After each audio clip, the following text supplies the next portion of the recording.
The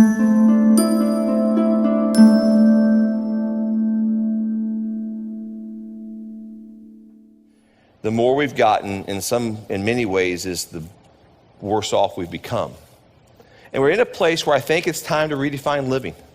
What does it mean to live? You know, the more we have, I remember those days, you get more and you get more and you get more and you get more and you think I really got going on right now. And what you really have is this thing called debt, and it destroys you, right? I remember walking into a home one time, probably the fanciest home I've ever been in my life. It would have been back in the early 90s, maybe mid-90s. It had been a home that at that time would have been like a more than $500,000 home, whatever it had been at that time, and more than that. And, so picture what it made me today. I walked in the home and, it's this beautiful manicured lawn and it's, this just beautiful structure and all that kind of stuff. And I walked into the home to talk to this family and there was empty rooms, and the rooms that had furniture that I would not have used in college.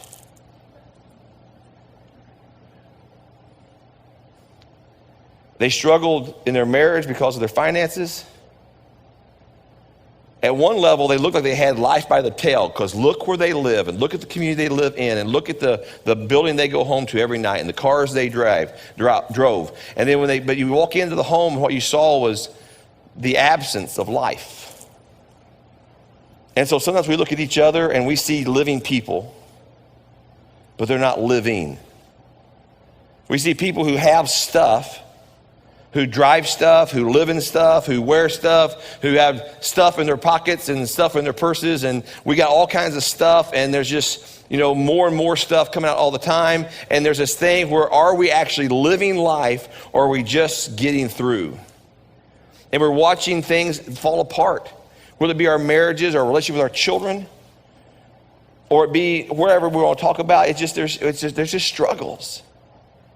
And so I want us to back us way back up.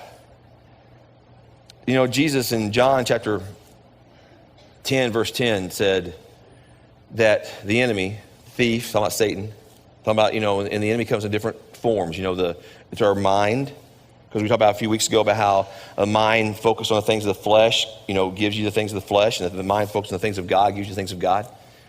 Whether it's our mind or it's our flesh, all of our emotions and our cravings and all that kind of stuff make our flesh, or whether it's just the culture we live in and the things that's going on in our culture, all that kind of stuff, right? Or it's actually the demonic itself. The enemy comes to steal, kill, and destroy. And Jesus is saying, but I came to give you life, and life to the fullest.